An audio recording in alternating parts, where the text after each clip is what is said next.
이 압축에 의한 탄성 에너지를 증가시키게 하기 위해서 발가락과 발바닥을 느끼고 집중한 상태로 가볍게 뛰어오르고 가볍게 착지하는 것이 중요해지는 것입니다.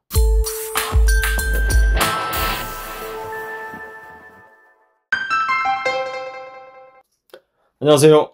소마니온 백정흠 원장입니다. 왜 아플까 고민들을 많이 하시지만 사실 아픈 이유는 너무나도 명확합니다. 그저 약해진 것일 뿐입니다. 이런저런 이유로 약해지고 몸은 쉬고 싶은데 쉬지 못해서 병이 나는 것입니다. 그러면 약해지는 것은 무엇일까요?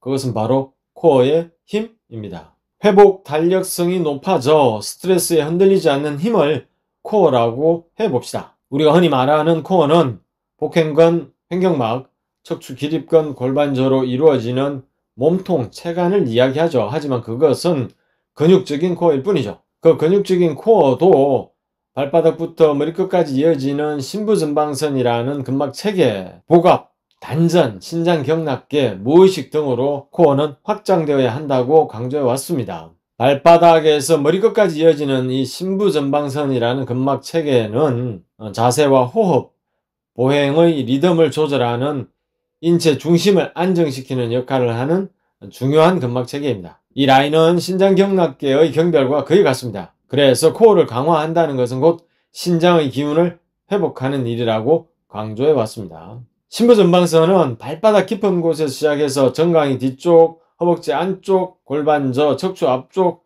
횡격막, 심장을 싸고 있는 심막, 목, 턱 근육으로 이어지는 라인들입니다. 심부전방선은 몸의 안정성을 유지하고 중심구조, 코어로서 기능을 수행합니다.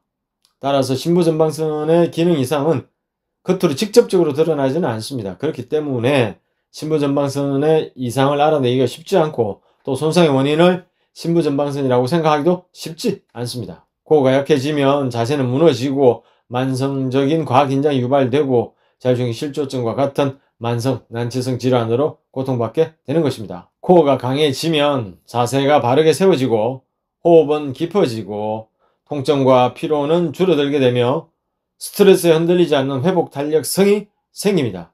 이 힘으로 자율신경 실조증과 같은 만성 난치성 질환들을 싸워서 이겨내게 되는 것입니다. 코어를 강화하는 실천법은 편백나무 베개 밟기, 까치발, 털기, 제자리 뛰기, 네발기기와 네발 걷기 등으로 구성됩니다. 이 동작들은 단순히 근육을 단련하는 것이 아니라 심부전방선과 신장경락계를 자극해서 몸의 중심과 에너지의 흐름을 회복시킵니다.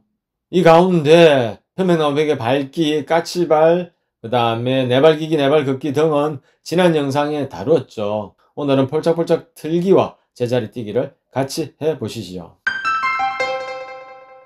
틀기와 제자리 뛰기는 생각보다 운동 강도가 셉니다. 그래서 하시기 전에 꼭 발, 무릎, 허리, 어깨, 팔 등을 풀어주시는 게 좋겠습니다. 이전 영상에서 발가락, 발바닥, 발목 푸는 영상 올린 적이 있으니 참고하시고요.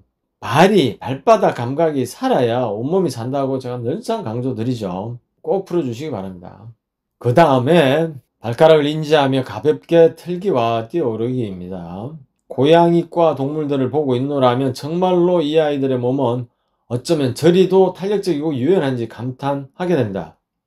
자기 키보다 몇 배 더 높은 담벼락을 뛰어오르거나 또는 뛰어내릴 때 그 녀석들을 보면 살짝 웅크렸다가 정말 슬쩍 뛰어오르거나 아니면 살포시 착지하는 걸 볼 수 있습니다. 그것이 가능한 이유는 심부전방선과 같은 그런 기능적인 근막의 연쇄의 부하를 걸어서 탄성 에너지를 저장하고 있다가 사용하기 때문에 그런 아름다운 움직임을 볼 수 있는 것입니다. 근막은 몸 안에서 장력 통합, 텐스그리티라고 부르는데요. 이 장력 통합으로 몸을 중력에 대항해서 세우고 움직이게 합니다. 뼈들은 서로 연결되어 있지 않고 떨어져 있는데요. 그 뼈들을 연결하는 것이 힘줄과 인대, 근육이라는 막들입니다. 참고로 뼈와 뼈를 싸고 있는 골막 그리고 관절 주위에 이런 막들이 모두 신장에 배속되는 기관들입니다. 신장 기능이 약하면 그런 막들이 너무 과하게 유연해지게 됩니다. 이렇게 관절을 이루는 인대와 힘줄이 약한 분들을 이분들은 태어날 때 선천적으로 신장 기능이 약하게 태어나신 분들이 대부분입니다. 관절을 이루는 인대와 힘줄이 너무 무르면, 너무 말랑하면 3차원 공간 내에서 우리 몸을 세우는데 불리해지게 되죠. 이런 분들한테 오늘 가르쳐드리는 이 운동이 딱인 운동이 되겠습니다. 이런 분들은 근막들에 저장된 그 탄성 에너지가 적기 때문에 몸이 쉽게 구부정해져 버리고 자세 무너지고 여러가지 병들이 생긴다고 누차 말씀드리고 있습니다. 이 압축에 의한 탄성 에너지를 증가시키게 하기 위해서 발가락과 발바닥을 느끼고 집중한 상태로 가볍게 뛰어오르고 가볍게 착지하는 것이 중요해지는 것입니다. 이런 움직임을 통해서 심부전방선이 우리 몸을 쉽게 지탱할 수 있도록 하는 힘을 제공받게 되는 것입니다. 또한 이렇게 콩콩콩 뛰는 자극이 뇌간에 신호를 주어 자율신경계를 활성화시키기도 하는 것입니다.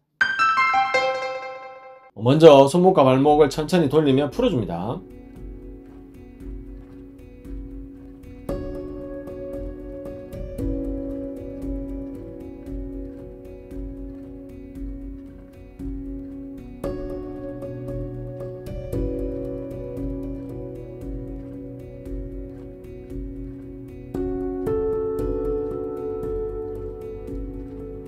손과 발을 가볍게 툴툴 털어서 긴장을 풀어주고요.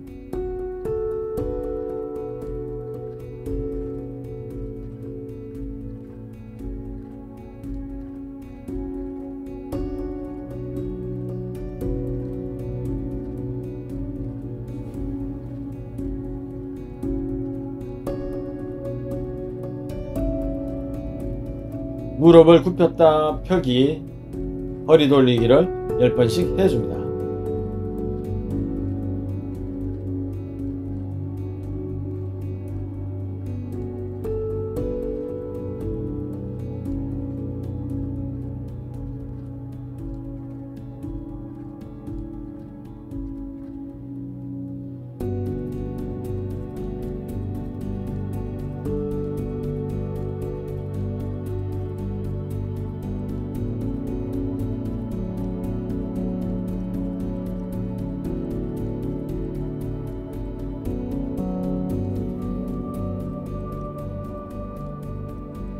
팔은 힘을 빼고 툭 떨어뜨린 상태로 등을 펴고 뒤꿈치가 바닥에서 조금 떨어진 정도로 가볍게 무릎을 굽혔다 폈다 하면서 몸을 위아래로 자연스럽게 털어줍니다. 들기라고 부르는데요. 긴장을 풀고 우리 몸의 기운을 깨웁니다. 충분히 이완되었으면 이제 살짝 뛰어올라 봅니다.